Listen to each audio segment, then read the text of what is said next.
Monsieur le Président, Madame la Vice-présidente, chers collègues, Mesdames et Messieurs, merci Madame la Vice-présidente pour porter haut et fort nos politiques régionales d'égalité entre les femmes et les hommes. Merci aussi à Gaëlle Vigourou pour porter nos politiques égalitaires dans les services de la région.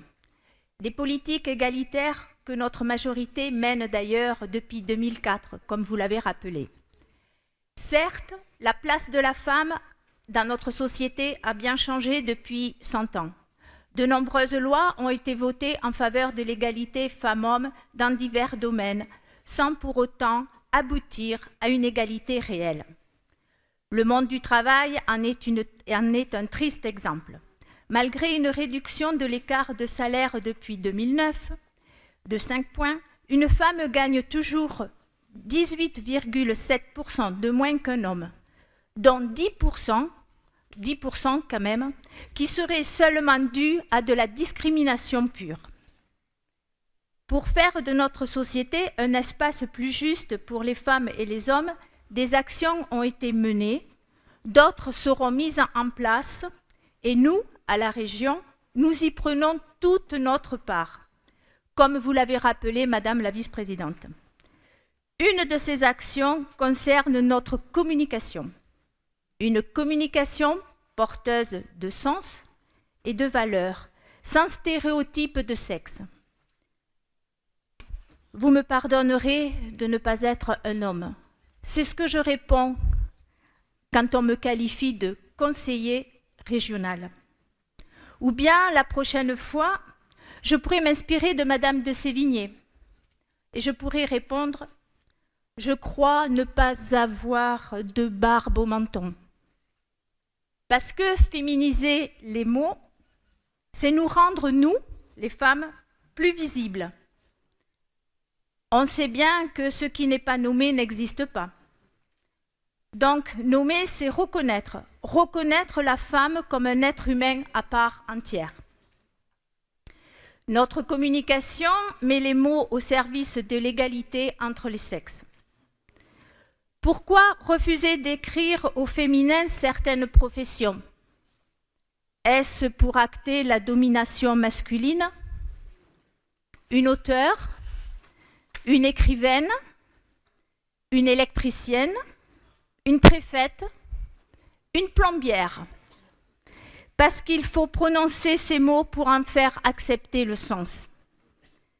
Quant à la règle de grand-mère, le masculin l'emporte sur le féminin, toujours en application, hélas. Tel n'était pas le cas autrefois. C'était la règle de l'accord de proximité qui prévalait. D'ailleurs, au XVIIe siècle, Racine écrivait « Surtout j'ai cru devoir aux larmes, aux prières, consacrer ces 3 jours et ces 3 nuits entières. » En fait, nous retrouvons l'usage du féminin de la langue française et des marges de manœuvre sont encore possibles. Quant à l'écriture inclusive, elle n'est pas la langue, elle en est simplement la représentation graphique, une représentation typographique spécifique avec des points au milieu.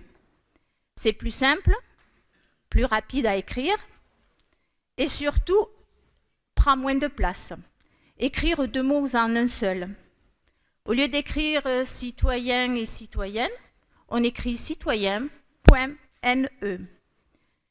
Nous utilisons bien des abréviations comme DR pour docteur, MR pour monsieur, et surtout des acronymes qui parfois sont bien plus compliqués à comprendre qu'un condensé de 2 genres en un seul mot.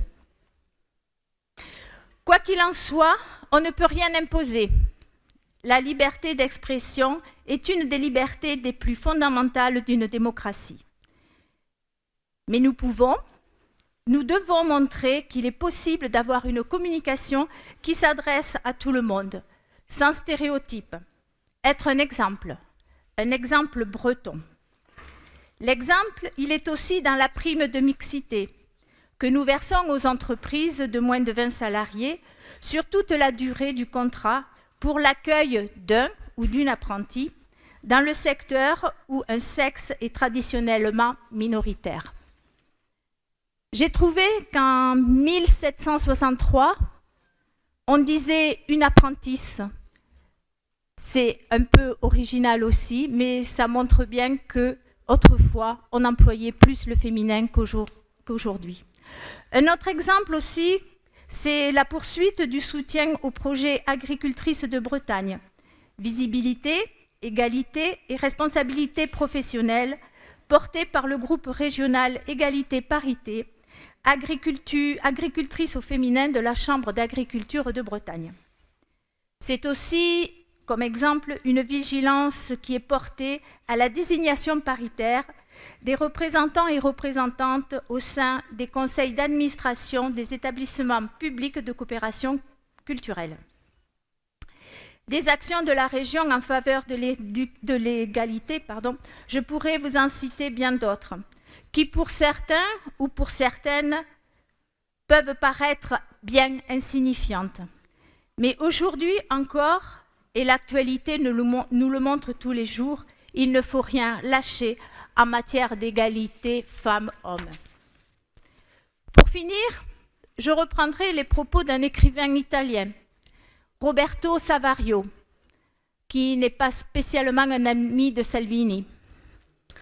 Je cite, « Si vous trouvez la force de vous battre, de défendre la complexité, faites-le partout, tout le temps, dans un taxi, au travail, même si finalement les choses ne se déplacent que d'1 millimètre. » Je vous remercie.